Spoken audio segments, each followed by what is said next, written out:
Assalamu alaikum, namaste, hotep, shalom alaikum, peace. This is Tracy Lene Muhammad, and I just wanted a few minutes of your very valuable and your very precious time to share with you morning meditation thoughts, as well as a conversation that I had with a very close sister to me in my soul tribe.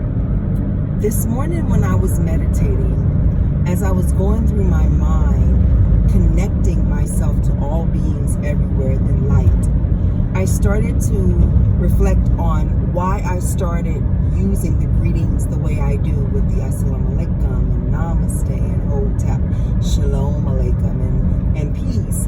And it's because as a being of light, I feel connected to every religion. I see the truth for me in all of them, and there are lots of things in all of them that I connect to, and then there's some things in some of them and all of them that I don't connect to. I'm in no way saying that I am right. I'm saying that for me, I'm right. So learning to live in my own personal truth and to accept who I am, and understanding that while religion is important to many people to have a set way of doing things, and one or two people that they believe has the word from the Supreme Being is important for others, I don't need that. And it doesn't make me arrogant. It just means that I came to this earth plane with an understanding that I can connect to the all. For a long time, I hid behind that. I wouldn't allow myself to be a free spirit because I was afraid of what other people thought about me. But I was dying, living like that. And then the universe does what the universe does. It sends you a series of issues that force you to really look at yourself and deal with the real stuff. After doing that, I found that not only did my soul tribe change, that the people that fell away from me because my belief system wasn't theirs, they weren't really serving me anyway. Which gets to the second part of what I was talking to with my really good sister friend. I really believe we are sisters, like just with different mothers, but we have so many of the same connecting fibers, and I just love her so much. We were talking about one of the women that is very intelligent. She's in the Nation of Islam. Her name is Dr. Ava Muhammad. In case you're not in the Nation of Islam, you won't know who she is. So, but Dr. Minister Ava Muhammad was saying that how complaining is your conversation to the universe. It's probably not going to go the way you think it is. When you're complaining, you're having a conversation with the universe that is very negative. I was saying to her, not only do I agree with that complaining, because complaining is not looking for a solution. But I do believe that there is a difference between complaining to the universe and releasing that which no longer serves you. And here's what I believe the difference is. When you are just complaining, you are not open to different ways of looking at the issue. You are in blame mode, and you really just want somebody else to pay. When you are releasing that which no longer serves you, you don't care how it started, who's responsible, just want to let it go. So in life, when you are talking, even if you have somebody that you're really close to and you share your inner thoughts with, if you are just talking to hear yourself talk and complaining, and you know you are, every time they say something, you counteract it with a reason why you can't do this or why this is going this way, then you just want to complain. But if you are looking to truly release that which no longer serves you, then you are talking to your significant person, and you're saying, well, this is this and this is this, and you're listening to the feedback, and you're allowing the feedback to resonate with you, and you can move on from it. When we stay in the past, everything in our life is in the past. We begin to think like somebody of old. And what happens is life is still moving. The universe isn't stopping because you got your feelings hurt. The universe doesn't stop because your wife cheated on you or your husband cheated on you. That doesn't stop. Everything continues to go on. So you have to decide, yes, it's painful when you're betrayed. But if you were to look at it from a different standpoint, like, did I see this coming? What part did I play in this? And I'm not victim blaming. What I'm doing is taking responsibility for my part in everything and recognizing that karma is real. And perhaps, I know it's difficult to believe karma is real when we look at the world we live in and the things that people have been through collectively, and it looks like there's a winner and a loser, but truly it isn't. And if you were to really study, you'd see that what you think is winning really isn't winning. And that what you think is losing really isn't losing. But it's all in perspective. And what happens with perspective is only available to us where we are. So if you're living in the past, you're using a past perspective. When you come to present time, you begin to understand that something happened to trigger something else. I subscribe to a lot of what the Most Honorable Elijah Muhammad says. And one of the things that he told Minister Jibril, and if you're not familiar with the Nation of Islam, don't worry about the names, just take the message that I'm giving you. He said to Minister Jibril, some things have to happen. I'm sorry, some things must happen so that other things can happen.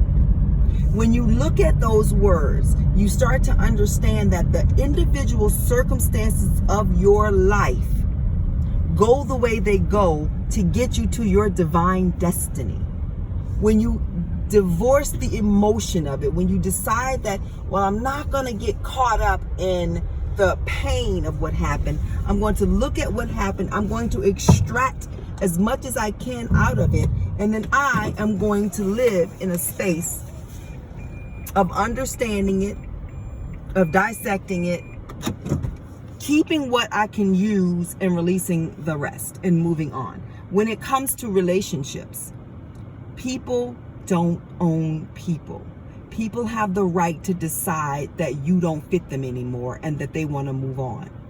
Most often they do it in a very cowardly way by going and involving somebody else in it so that you can leave them and they can feel like, well, it just didn't work out. It is what it is. Or, he just wasn't for me. And, I just decided that, yeah, I shouldn't have done it that way, but it is what it is. We make excuses for our cowardly behavior because truthfully, you can just say to someone, I'm just not in love with you anymore. I'm not happy. And I have found someone that I would like to see if they make me happy. Here's the thing. You're just not a happy person. So you're not looking for the next person to make you happy. You're just drowning your miserable self inside of people's vaginas or allowing penises to enter you because you're miserable. You're not doing the work to work on yourself. So you're involving other people. And a lot of times when we do that, the other person starts to blame themselves. And that's because that other person has not risen up the self-esteem ladder to get to the place where they can truly realize that they are amazing. When I was talking to Shan, she was sharing with me something that I posted in 2018 and how it helped her. And she had screenshotted it and saved it. And I was just talking about recognizing that when people walk away from you, it's okay. You then walk towards a mirror. So when they walk away, you walk towards a mirror. You look in that mirror and you affirm who you are. You don't have to tear them down to do that. You don't have to say, do they know what they just lost? I'm this. You don't have to do that. You can just look at yourself and decide how spectacular you are right where you are. And you can decide that, yes, I have some things I need to change about myself, but at the core level, I am spectacular. There are some things that I've done that I'm not so proud of doing. Well, I'm going to forgive myself. I'm going to send out some energy of forgiveness to those that I have harmed. And I'm going to accept that perhaps my karma is coming back to teach me some things about myself. I'm really big on self-accountability because that's how I roll. I live my life being accountable. I used to be too hard on myself and not hard on anybody else. By birthright, I'm a loyalist. So when I let you in my life, I'm very loyal to you. And oftentimes that loyalty hasn't been reciprocated and my feelings have become hurt. I used to wallow in that and go, woe is me. But now I understand that those are broken parts of me that did not believe I deserved the loyalty back. But now I do know that, and I'm not afraid to release people from my life that have decided that loyalty isn't one of their traits. That's all I wanted to talk to you about. It's been 10 minutes, and that's amazing if you listened to me for this long. I just felt the need to share because I believe we each can teach. Every last person has a story that can inspire and uplift somebody else if they're willing to share it. I've always been like this really open book. I don't hide my life because I'm not, I used to not hide my life because I didn't like myself. And I thought if I tell somebody everything about me, then they'll like me. And then that means I'm important. Now I don't, because I just am just a really open person. I don't share other people's stuff. I had to learn that if I'm in a relationship with someone, whether it be a good friend or a romantic relationship, and something goes wrong, it's not for me to share their part of the story. That then makes me a gossiper. I can share my part, but I can't share their part. So then what happens is when you realize that, we're like, well, then I can't really share any of it because they're all intertwined. I learned to deal with myself. I learned to heal myself with the tools given to me by many amazing, wise women and men. And you can do the same thing. You can tap, you can do Dianetics, you can meditate, yoga, you can do talk therapy where you just find somebody and they're just listening to you talk. And you continue to talk and talk and talk until you start to realize that really it's not that deep. And you start to find solutions. That's the difference. Complaining is not productive. And like Dr. Minister Ava said, complaining is going out to the universe as ingratitude. And ingratitude ain't gonna get you nothing. At the same time, I want to share, this is the last that I'm going to share because it just came to me also in the morning meditation. I started thinking about how sometimes we decide that if a person isn't satisfied with a particular aspect, then they're not being grateful. That's a completely different thing. You cannot be satisfied with a certain aspect, but still be grateful for the ability to even know that you want to change it. So I'm overweight. I'm not happy with my weight. So I'm not going to live in gratitude that I'm 197 pounds. I know that 165 pounds not only looks better on me, it feels better for me, and it's a healthier space. So instead of me saying I'm happy at this, what I'm saying to myself is I got myself to this. I ate my way to this, and now I'm going to eat my way to 165 pounds.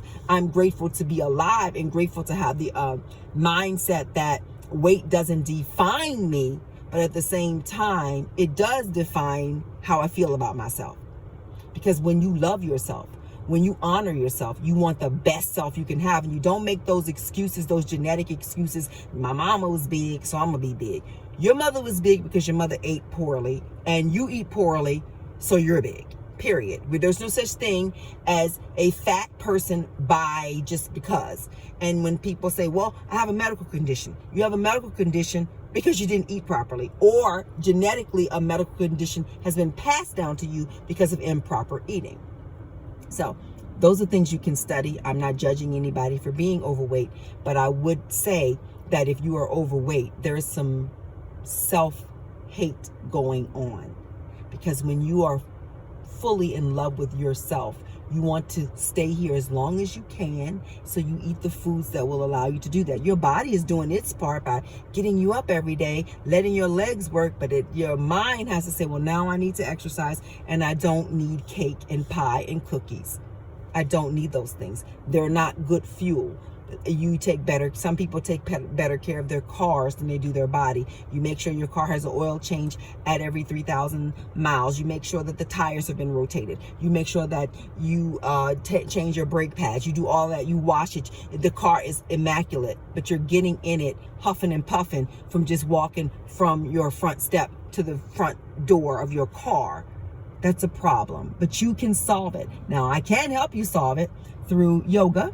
So if you're interested, I'm still available to teach one-on-one Zoom sessions where we can get into some of the mental reasons as to why you pick up pie instead of an apple or a glass of water, or why you are in denial and saying you eat really, really well and you don't know why you weigh 200 pounds when you don't eat that much. That's a denial going on, period. Anyway, it's been 16 minutes now, almost 16 minutes, and I'm very grateful for your time and your energy and that you are on my YouTube channel. And I pray that I give you content that helps you, because I get content from so many people that helps me. Have an amazing day. Assalamu alaikum, namaste, hotep, shalom alaikum. Peace out to Brooklyn and everywhere else.